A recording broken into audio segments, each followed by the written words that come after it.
നമസ്കാരം. പൊറ്റിക്കൻ ന്യൂസിലേക്ക് സ്വാഗതം. ഇറാന്റെ ആക്രമണത്തിന് പിന്നാലെ ഇസ്രായേൽ ഇറാനെതിരെയുള്ള തിരിച്ചടിക്ക് ഒരുങ്ങുകയാണ്. ഇത് സംബന്ധിച്ച നിർണായക തീരുമാനങ്ങൾ ഇസ്രായേൽ എടുക്കുന്നു എന്ന രീതിയിലുള്ള റിപ്പോർട്ടുകളൊക്കെ പുറത്തു വന്നുകൊണ്ടിരിക്കുകയാണ്. ഇറാന്റെ സൈനിക കേന്ദ്രങ്ങൾ, ആണവ നിലയങ്ങൾ, എണ്ണപ്പാടങ്ങൾ തുടങ്ങിയ കേന്ദ്രങ്ങളിലേക്ക് ഇസ്രായേൽ ആക്രമണം നടത്തുമെന്നാണ് പുറത്തുവരുന്ന വാർത്തകൾ. ഇതിൽ ഇറാനിലെ തന്ത്രപ്രധാനമായ ഒരു തുറമുഖവും ഉണ്ട് എന്നതാണ് ട്വിസ്റ്റ്. ആ തുറമുഖം ഇന്ത്യയുടെ കൺട്രോളിലാണ് എന്നതാണ് അതിലും വലിയ ട്വിസ്റ്റ്. ജബ്ഹാർ പോർട്ട് എന്ന തുറമുഖമാണ് ഇന്ത്യൻ നിയന്ത്രണത്തിലുള്ളത്. സിസ്റ്റാൻ ബലൂചിസ്ഥാൻ പ്രവിശ്യകൾക്ക് തെക്കായാണ് ചെമ്പർ തുറമുഖം. ഒമാൻ കടലിലേക്കും പേർഷ്യൻ ഗൾഫിലേക്കും സുഗമമായി കടക്കാവുന്നതിനാൽ പണ്ട് മുതൽക്കേ വാണിജ്യത്തിന് പേരുകേട്ട തുറമുഖമാണിത്. 1973 ഇതിന്റെ മാസ്റ്റർ പ്ലാൻ തയ്യാറാക്കപ്പെട്ടെങ്കിലും ഇസ്ലാമിക വിപ്ലവത്തിന് ശേഷം സാമ്പത്തിക കാരണങ്ങളാൽ ഏറെയൊന്നും മുന്നോട്ടു പോകാനായില്ല. ബ്രേക്ക് വാട്ടർ അടങ്ങുന്ന ഒരു ഭാഗം മാത്രമേ പൂർത്തീകരിക്കാനായുള്ളൂ.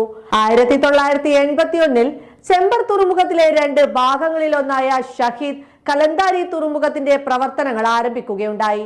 ഇറാൻ ഇറാഖ് യുദ്ധകാലത്ത് ഈ തുറമുഖത്തിന്റെ തന്ത്രപരമായ പ്രാധാന്യം ഇറാൻ ഗവൺമെന്റിന് ബോധ്യപ്പെടുകയും ഷഹീദ് ബെഹഷ്തി തുറമുഖ നിർമ്മാണം പൂർത്തിയാക്കുകയും ചെയ്യുകയായിരുന്നു. തെക്കേ അഫ്ഗാനിസ്ഥാനിലെ സാബൂൾ ഇരുമ്പ് ഖനികളെയും ചെമ്പർ തുറമുഖത്തെയും ബന്ധിപ്പിക്കാനായി 560 മൈൽ നീളമുള്ള റെയിൽപാത ഇന്ത്യൻ സഹായത്തോടെ നേരത്തെ തന്നെ ഇവിടെ നിർമ്മിച്ചിരുന്നു. ഈ തുറമുഖം ഇന്ത്യ നടത്തിപ്പിന് ഏറ്റെടുക്കാൻ കാരണമുണ്ട്. അഫ്ഗാനിസ്ഥാനുമായും മധ്യേഷ്യയുമായും ബന്ധം മെച്ചപ്പെടുത്തി പുതിയ സഞ്ചാരമാർഗം തുറക്കാൻ ഇന്ത്യക്ക് ഇത് സഹായകരമായിട്ടുണ്ട്. ചെമ്പർ തുറമുഖത്തിൽ മധ്യ ഏഷ്യയിലേക്കും അഫ്ഗാനിസ്ഥാനിലേക്കുമുള്ള ഇന്ത്യൻ ഉൽപ്പന്നങ്ങളുടെ നീക്കത്തിന് മുന്തിയ പരിഗണനയും താരിഫിൽ ചില ഇളവുകളും ലഭിക്കുന്നുണ്ട്. 2003 മുതൽ ഇന്ത്യയും ഇറാനും തമ്മിലുള്ള ചർച്ചയിലെ അജണ്ടയായിരുന്നു ഈ തുറമുഖം. പിന്നീട് ഇത് ഏറ്റെടുത്ത് ചൈനീസ് മാതൃകയിൽ വികസിപ്പിച്ച് വ്യാപാര മുന്നേറ്റം നടത്താൻ ഇന്ത്യക്കായി.